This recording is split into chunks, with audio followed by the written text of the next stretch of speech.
غریب نواز کا ہندوستان ہے، یہاں سے مجھے کوئی نہیں بھگا پائے گا. غریب نواز کی اونٹنی کو کسی نے نہیں ہٹایا تو ہمیں کیا ہٹائے گا؟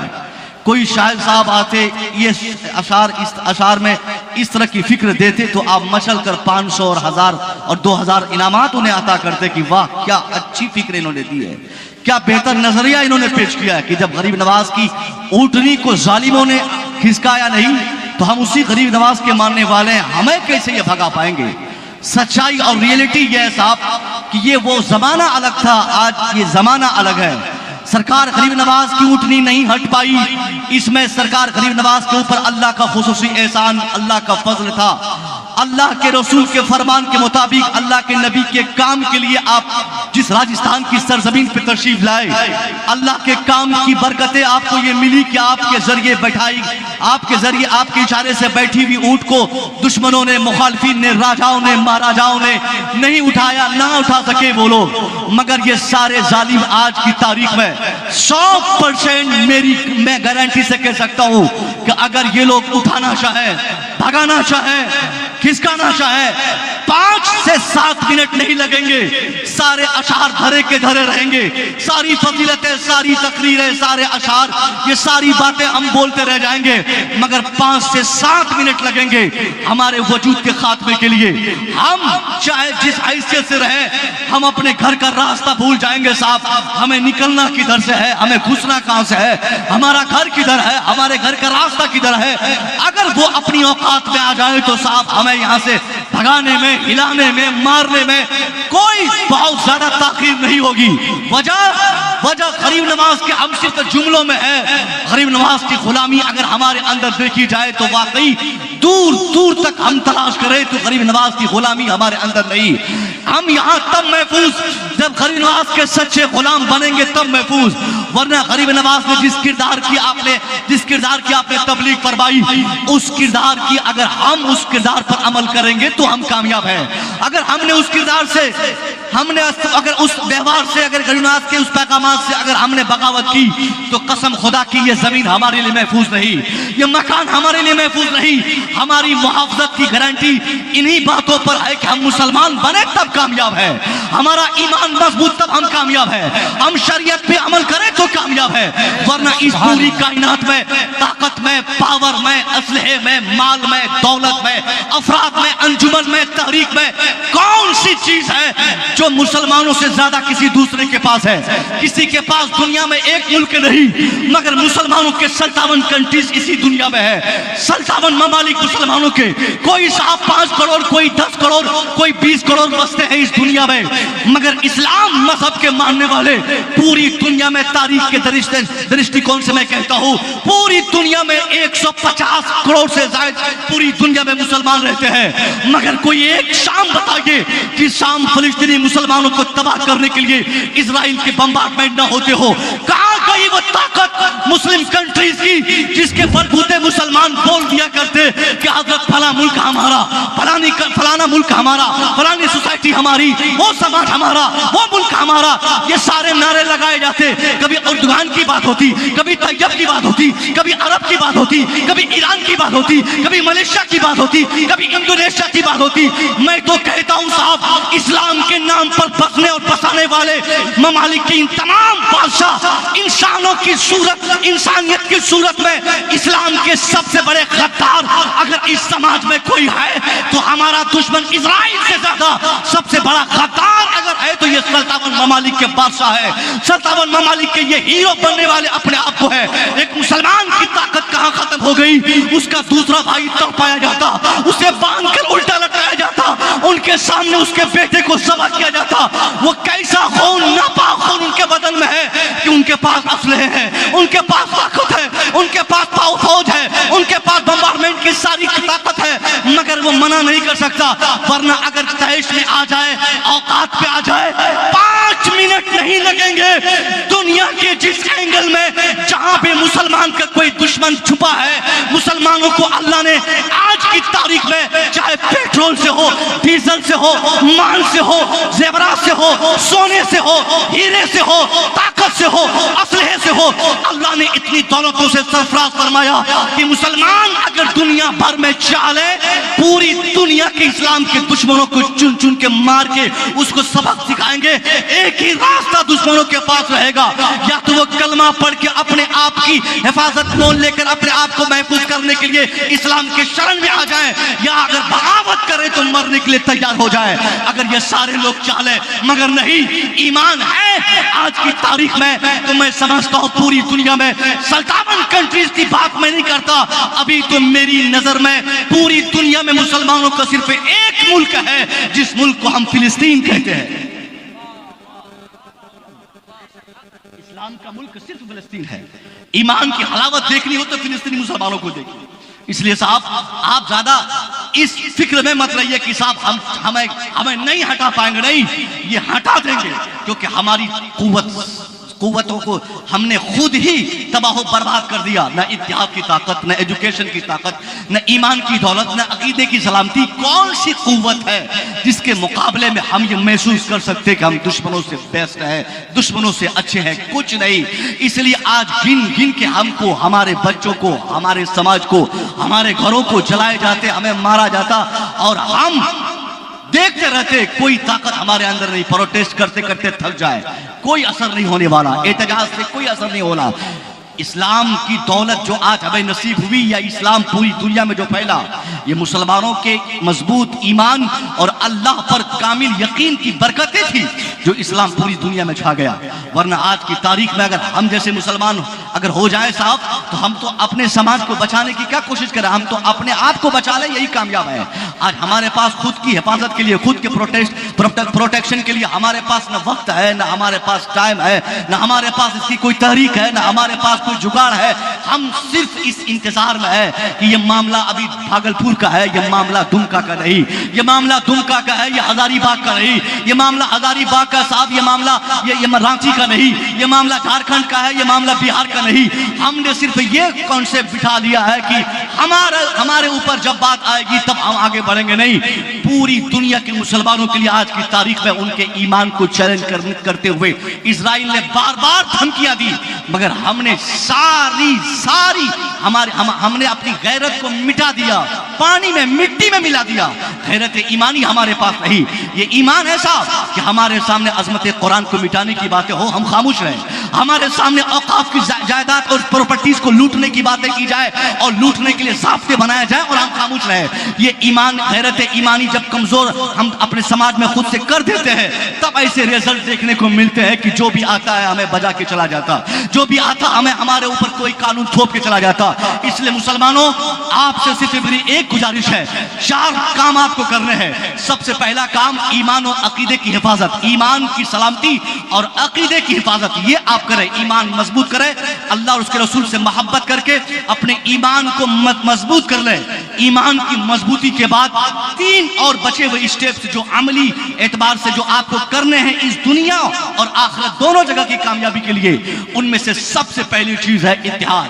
آپ کو اپنے سماج، اپنے معاشرے میں اتحاد قائم کرنا ہے، ایک جہتی قائم لانی ہے، سماج میں ایک یونٹی کا پیغام دینا ہے، ایک ایسی فکر لانی ہے پورب سے پچھم، اتر سے دکن، اوپر سے نیچے، پوری دنیا میں جہاں بھی مسلمان رہتے ہو، اگر وہ مسلمان ہے تو بحیثیت مسلم ان کو ایک کانسیپٹ کا مسلمان ہونا پڑے گا، ایک نظریے کا مسلمان، ایک فکر کا مسلمان، ایک مسلمان ہونا ہوگا. کیونکہ آج اگر آپ بولیں گے حضرت ان کو کامیابی کیسے ملی، وہ نیتا کیسے جیت لیتا، وہ آدمی کیسے منتری بنتا، اس کو کیسے فتح ملتی، اس کو کیسے کامیابی ملتی، میں آپ سے کہوں گا آپ کے سماج کا جو آج حاکم بنا ہوا ہے، یہ کامیابی ہم نے ان کو بھیک میں نہیں دی ہے، ہم نے چیریٹی اور دان میں یہ کامیابی نہیں دی ہے.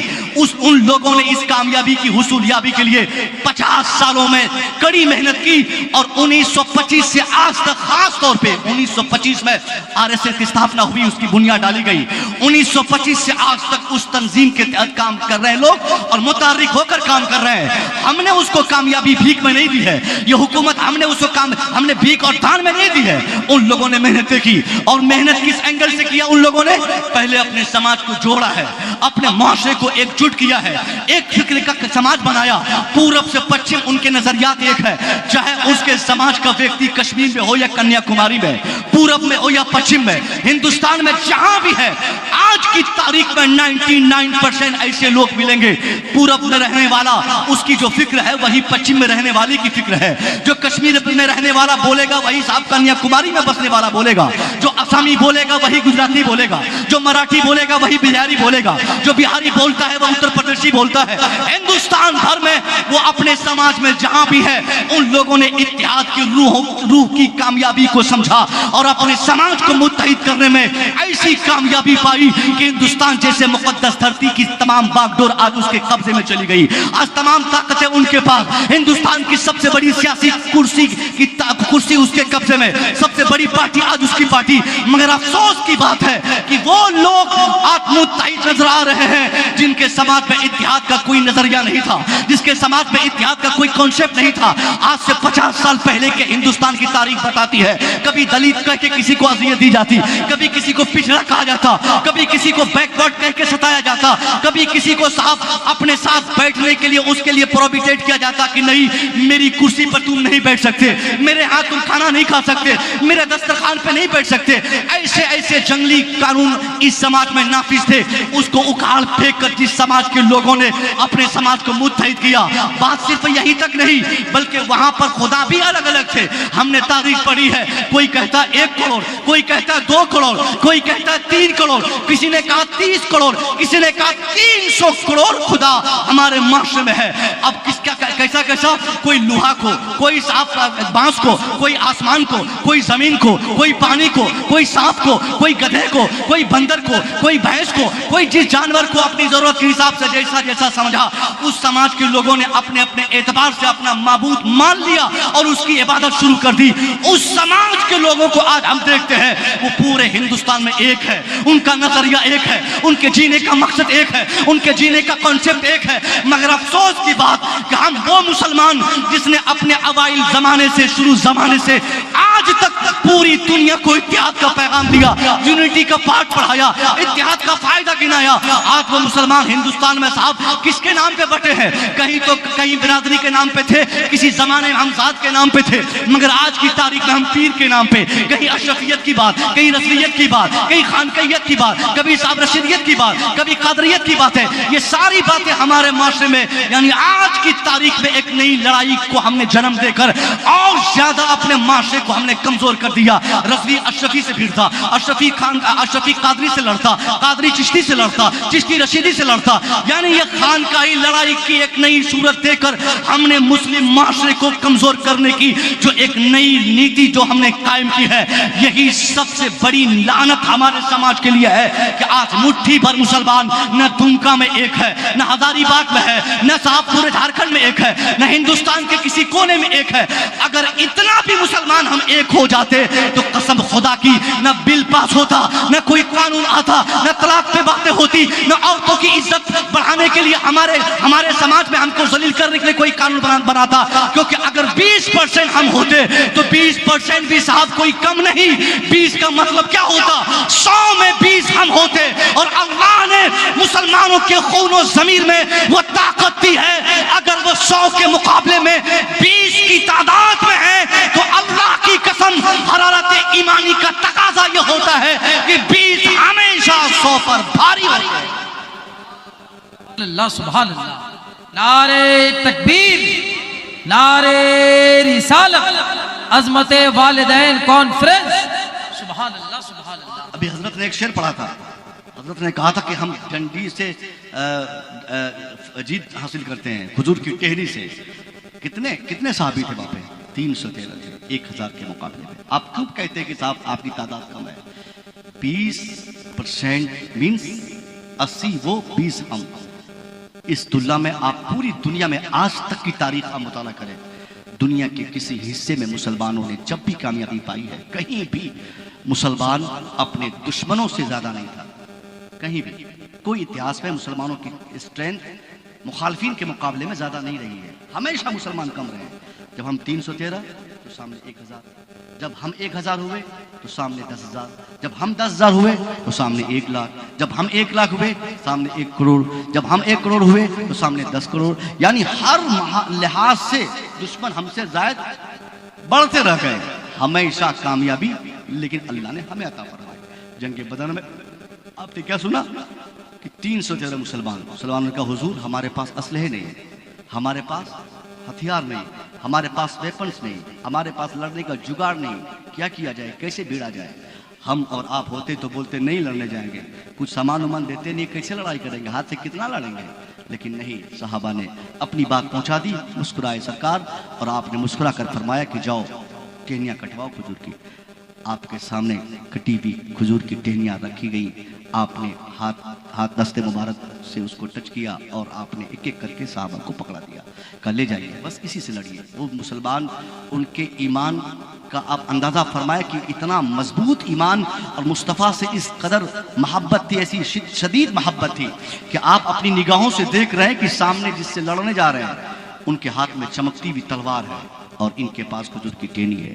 وہ جانتے وہاں تعداد بھی زیادہ ہے, وہاں کھانا کھا کے لوگ آئے ہیں, ان کے پاس اسلحے بھی ہے, ان کے پاس ہتھیار بھی ہے, ان کے پاس سواریاں بھی ہے, ان کے پاس کھانے کے ساز و سامان بھی ہے, ان کے پاس اسٹرینتھ بھی زیادہ ہے, ساری چیزیں زیادہ ہے. اور اس کے مقابلے میں اللہ کے رسول ہمیں کھجور کی ٹہنی پکڑا رہے ہیں. کمپلینٹ بنتا تھا, شکایت بنتی تھی, اعتراض ہو سکتا تھا, مگر تاریخ بتاتی ہے کہ مسلمانوں کے پیغمبر نے مسکرا کے کھجور کی ٹہنیاں پکڑائی, اور آپ کے چاہنے والوں نے مسکرا کر اس ٹہنیوں کو لے لیا اور آپ نے استعمال شروع کر دی. تاریخ بتاتی ہے کہ مسلمان آنکھ بند کر کے نبی کی دی ہوئی کھجور کی ٹہنی کو لے کر جب میدان بدر میں لڑنے کے لیے آپ نے جب شروعات کی, تھوڑی دیر میں ہی رزلٹ پلٹ گیا. تاریخ بتانے والوں نے بتایا لوہے کی تلوار استعمال کرنے والے ہار گئے. یہی کھجور کی ٹہنی سے لڑنے کی نیت سے میدان میں جانے والے 313 افراد پر مشتمل ایک چھوٹی سی جماعت 1000 کے مقابلے میں اللہ نے اسی جماعت کو کامیابی عطا فرمائی. کتنی بڑی کامیابی. تو تعداد یہ بہت بڑا فیکٹر نہیں ہوتا. تعداد کی بنیاد پر اب یہ کہے کہ حضرت تعداد ہماری کم نہیں, وہاں پر کامیابی اگر تعداد کی بنیاد پہ مانی جاتی تو قطعاً نہ بدر میں, نہ احد میں, نہ کسی بھی جنگ میں, آج تک کی جنگ کی تاریخ اب ہم کو بتائیے جو ہم دشمنوں کے مقابلے میں زیادہ رہے ہوں. نہیں, ہر محاذ پہ ہم کم تھے, لیکن اللہ نے ہمیں کامیابی عطا فرمائی. یہ کامیابی کی بنیاد کیا تھی؟ خوف خداوندی اور محبت رسول. اللہ کا ڈر اور رسول سے محبت کا ریزلٹ اتنا شاندار دیکھنے کو ملا ہر زمانے میں کہ مسلمان جہاں گئے ہر جگہ کامیاب ہوتے چلے گا. اور مسلمانوں میں ایک دوسرے کے لیے مرنے اور مٹنے کا جو جذبہ تھا, ایک دوسرے کی اخوت اور برادرہوڈ کے خاطر خود کی جان دینے کا جو جذبہ جو کیفیت ان میں تھی, جو لوگوں نے محسوس کی تھی, وہی کیفیت آج ہمارے اندر ہے. ہم کیا کسی کے لیے مریں گے, ہم کیا کسی کی اخوت اور برادرہوڈ کی بات کریں گے, ہم تو خود اپنے سماج کے دوسرے بھائی کو مارنے کے لیے. ہمارا بھائی ہم سے محفوظ نہیں, ہمارا معاشرہ ہم سے محفوظ نہیں, ہمارا سماج ہم سے محفوظ نہیں. ہم خود اپنے لوگوں کو, اپنے بھائی کو اگر آج ہم شرن دے دیں تو ہم کامیاب ہیں. یہاں بھی تو ایسا نہیں. تو یہی ایک ناکامی کی سب سے بڑی اور پہلی وجہ ہے جس کی بنیاد پر میں نے یہ باتیں کہی کہ آپ اور ہم سب مل کر کم سے کم کانسیپٹ کے اعتبار سے, روحانی طور پر نہیں, ہمیں ان سے کوئی مذاکرات کی کوئی صورت نہیں جو اللہ کے رسول کی گستاخی کرتا ہو. یہ کلیئر کر دوں میں. مسلمان ہونے کی صورت میں سب سے پہلی چیز جو شرط مانی جاتی ہے وہ عقیدہ توحید ہے, اور اس کے بعد عقیدہ رسالت ہے. ان دونوں راستوں پر اگر ہمارے سماج کو کوئی فرد مضبوطی سے قائم ہے تو ہم اس کی خانقاہ نہ چیک کریں, ہم ان کا پیر کا نام جان کر ان کے ایمان کی کیفیت اور ان کے ایمان کا ہم کیا کہتے ہیں صاحب شدت کا اندازہ نہ لگائیں. اگر آپ کو لگانا ہے تو آج کی تاریخ میں ایک سٹیک اور چھوٹا سا راستہ ہے. اتحاد کی صورت بنانے کے لیے ایک چھوٹا سا راستہ کیا ہے کہ آج آپ کسی بھی مسلمان کو اس کے پیر کا نام نہ پوچھیں. اگر کچھ پوچھنا ہو تو ان کے مسلک کا نام پوچھتے ہیں. سرکار اعلیٰ حضرت کے بارے میں پوچھیں, ان کو یہ نہ کہے کہ رضوی ہو کہ نہیں ہے. ضروری نہیں رضوی ہونا, دنیا میں کوئی رضوی نہ ہو چلے گا, سب رضوی ہو جائے چلے گا, سب اشرفی بن جائے تب بھی اچھی بات, کوئی اشرفی نہ ہو تب بھی اچھی بات. یہ ساری چیزیں ہمارے لیے بڑا اور بہتر مسلمان بنے رہنے کے لیے ضروری نہیں ہے. ضروری کیا ہے؟ محبت رسول. محبت رسول میں سرسار ہو کر اور بہتر رضوی، بہتر اشرفی، بہتر قادری، بہتر رشیدی بنے رہنے کے لیے آج کی تاریخ میں اگر کوئی ایک اور نیک اور سٹیک راستہ ہے، وہی راستہ مسلک اعلیٰ حضرت کا راستہ ہے۔ آپ سامنے والے کے پیر اور ان کی خانقاہ نہ تلاش کریں، اگر سامنے والا خانقاہ اشرفیہ سے جڑا ہے تو ان کو مبارک ہو، اگر اس خانقاہ سے جڑتے ہوئے سرکار اعلیٰ حضرت سے محبت کرتا ہے تو وہ کل بھی ہمارا تھا، آج بھی ہمارا ہے، قیامت تک ہمارا رہے۔ اللہ سبحان اللہ، اللہ اکبر، یا رسول اللہ، زندہ باد، زندہ باد، زندہ باد، پائندہ باد، بس سبحان اللہ۔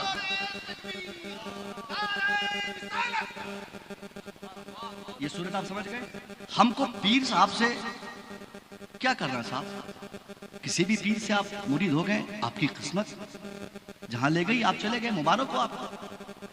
یہ ہم کو ادھیکار کس نے دے دیا کہ ہم جس پیر صاحب کے ماننے والے ہیں، سامنے والا اگر اس پیر صاحب کا ماننے والا نہیں تو ہم اسے نفرت کریں؟ یہ حق ہم کو کس نے دیا؟ ہم نے کبھی اپنے ایمان کو چیک کیا کہ ہمارا ایمان کتنا مضبوط ہے؟ پیر کو بنیاد بنا کر کسی کے ایمان کو چیک کرنا یا ایمان کی مضبوطی اور سلامتی اس سے تلاش کرنا، یہ قطعاً عقل مندی سے ہو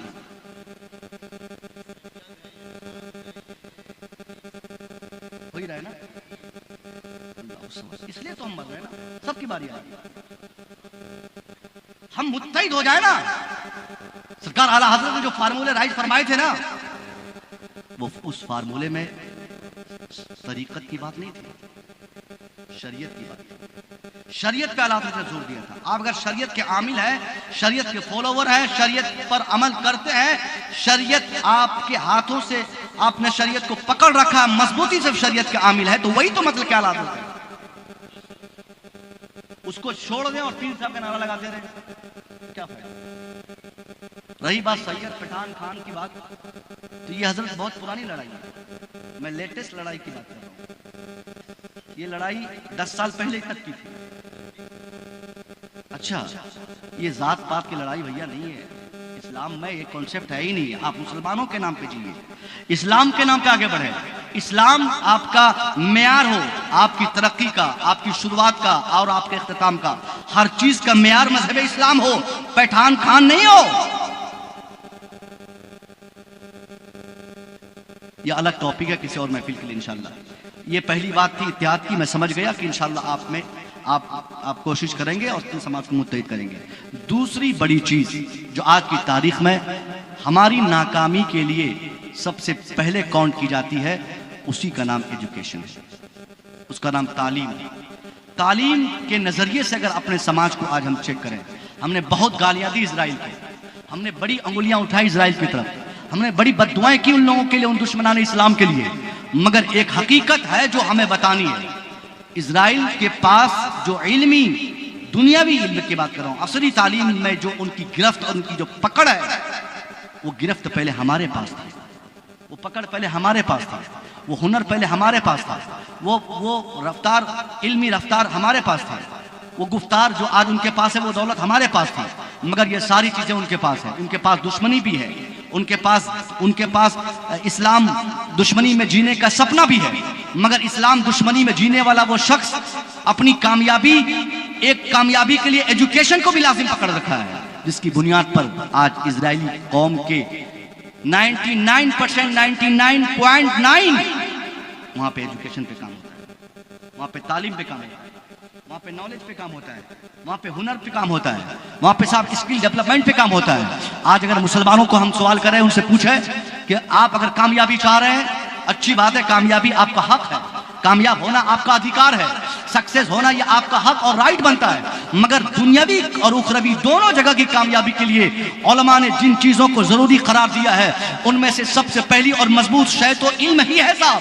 اس علم کے میدان کو فراہم کرنے کے لیے، اس میدان کو اپنی اولاد کے لیے فراہم کرنے کے لیے آپ نے کتنی کوششیں کی؟ اگر آپ سے پوچھا جائے تو ایک ہی جواب نکلے گا کہ آج سب سے زیادہ مجدور آپ کے سماج میں۔